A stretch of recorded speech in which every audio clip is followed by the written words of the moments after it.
name's Jo Slade. I'm the chair of the Bromsgrove Society, and we're here today in the Methodist Centre in Bromsgrove for an event called Bromsgrove on the Home Front.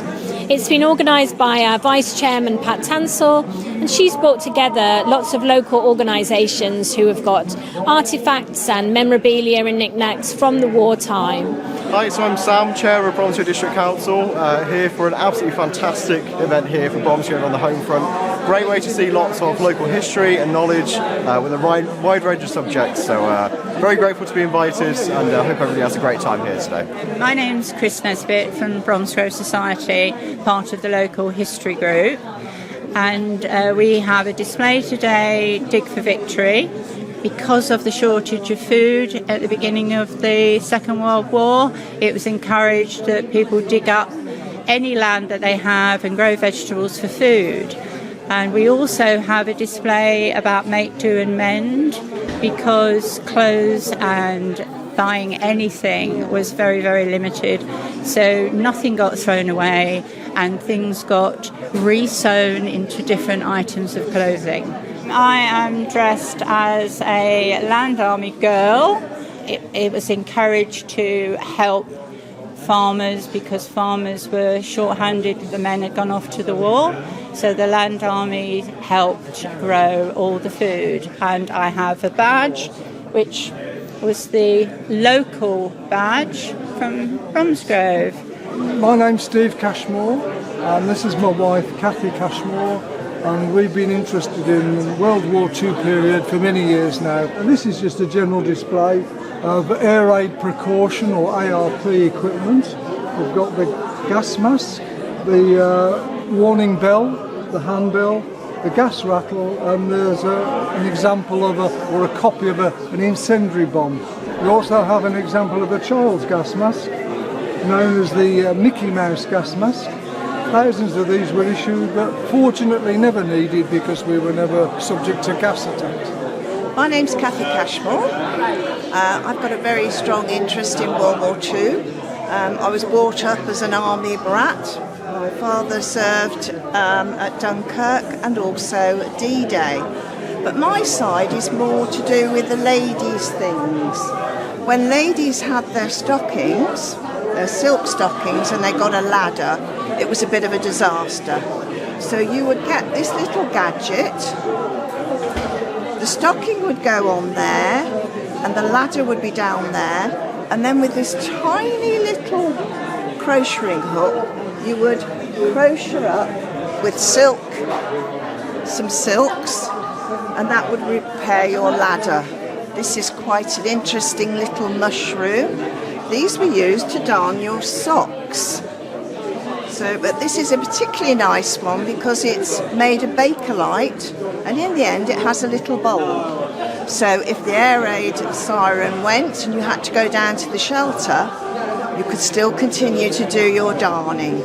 During the First World War, women knitted garments for the troops, but sadly they found that a lot of the garments weren't actually good for being in the trenches. So in the Second World War, the RAF produced this booklet called Knitting for the RAF.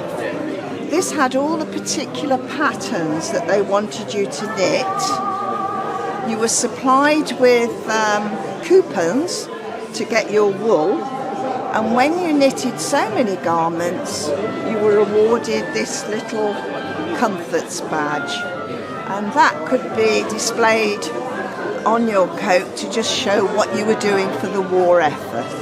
Pat Tansell had this Lord Walton pie made last night locally in Bromsgrove, and it's made to their precise ingredients. No meat, just vegetables and what have you. I'm Roy Rowlands, and I'm a volunteer at the Norton Collection Museum in Bromsgrove, and it has a superb collection of artefacts all associated with Bromsgrove. But we have actually today bought some of these items from our war collection. I'm always fascinated by the fact that this is a tin of dried egg. There's supposed to be the equivalent of 12 eggs in here made of dried powder, which came from the USA because I think things were short in England. This is still the original tin, and it's not been opened. So the contents in here must be at least 80 years old. And what it will smell like if we ever opened it, I don't know. We've also got dried milk, household milk. And I was reading the instructions. You place 1 pint of warm water and put approximately 5 level teaspoons of the dry powder in. And therefore you've got dried milk. But it does say on the back of the tin, not to be used for babies. But there's lots of things that we have.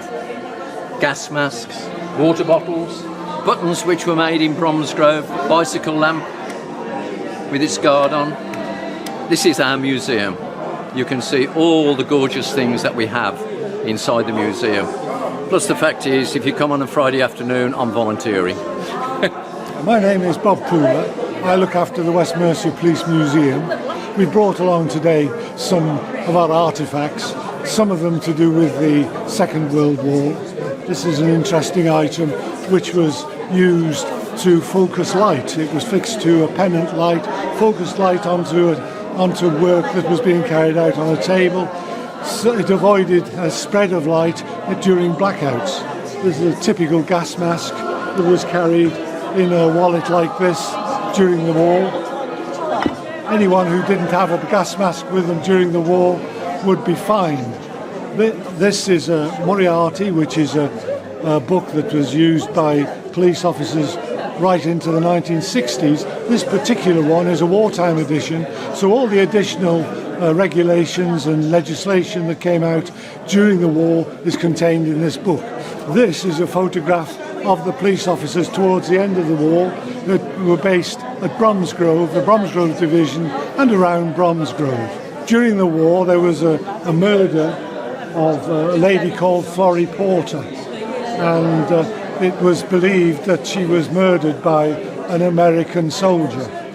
It was never detected, but there was a lot of information that came in suggesting who it might be, and the police spent a lot of time looking for a soldier named Hal, H-A-L, but eventually they found that there were so many Hals stationed around here it was difficult to be sure who that person was. During the war there was a lot of damage to air raid shelters, so these signs were displayed to try and deter the offenders.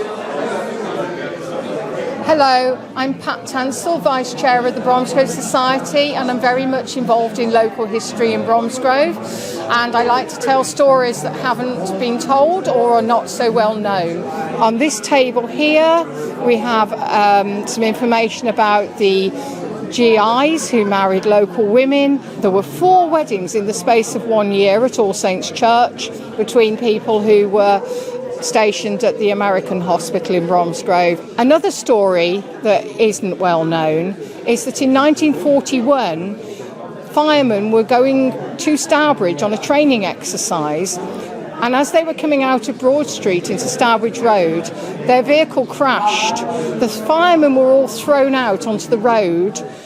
The petrol and the lorry engine caught fire, and Mr. Partridge ran out of his shop to help the lorry driver out of his cab because the door was jammed, and this was very near to Barnsley Hall Emergency Hospital, so one of the surgeons from there and nurses came to assist, and unfortunately section leader Charles Blakeman, who was driving the fire engine, was too badly hurt to be saved, and he died on his way to the Cottage Hospital.